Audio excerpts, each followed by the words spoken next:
In today's video, I'm going to teach you how to create ticket templates in Freshservice.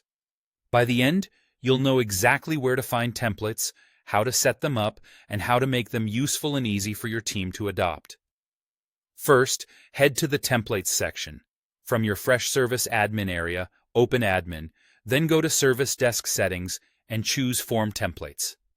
If your account uses multiple workspaces, you'll go to Admin. Select the specific workspace, then Service Management, Service Desk Settings, and finally Form Templates. If you don't see these options, you may need the right permissions from your Freshservice administrator. Next, create a new template. Click New Template, then select the template type. Choose Ticket or Ticket Change if your instance supports both, and you plan to use the template for either kind of record. Picking the right type ensures your fields and workflow options align with how your team operates. Give your template a clear, descriptive name and an optional description. Think about how agents search and decide which template to use. A concise name that references the use case and a short description that explains when to choose it helps reduce mistakes and speeds up ticket creation. Consistency in naming across your templates makes a big difference as your library grows. Now define your template fields. Fill out the ticket form with the values you want to pre-populate whenever someone uses this template.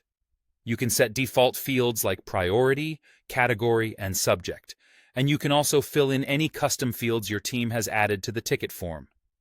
Add tags if you use them for reporting or automation, and attach relevant documents such as a standard operating procedure, checklist, or form that agents or requesters will need. Keep your defaults helpful, but not overly prescriptive. The goal is to guide agents, not lock them into incorrect choices. Decide who should see the template. You can make it visible to all agents or limit access to specific groups. Restricting visibility keeps the list of templates relevant and prevents confusion for teams that don't need certain options. Choose the groups that commonly handle these requests so the right people see the right template at the right time. When everything looks good, click Save. Your template is now ready for use. Take a moment to review the final version to ensure the name, description, fields, tags, attachments, and visibility all match your intent. That's it. You've created a Freshservice ticket template that will help your team work faster and more consistently.